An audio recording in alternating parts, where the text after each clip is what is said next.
Fast minds, get ready for some fast facts. What are we uncovering today?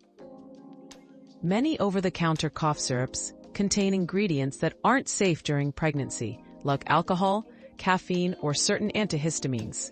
To protect your baby, always read labels and consult your healthcare provider before using any medication. Natural remedies like honey and steam inhalation can be safer ways to soothe a cough while pregnant. Your daily dose of discovery ends here, but the journey of learning never stops. Subscribe and join us again for more answers tomorrow.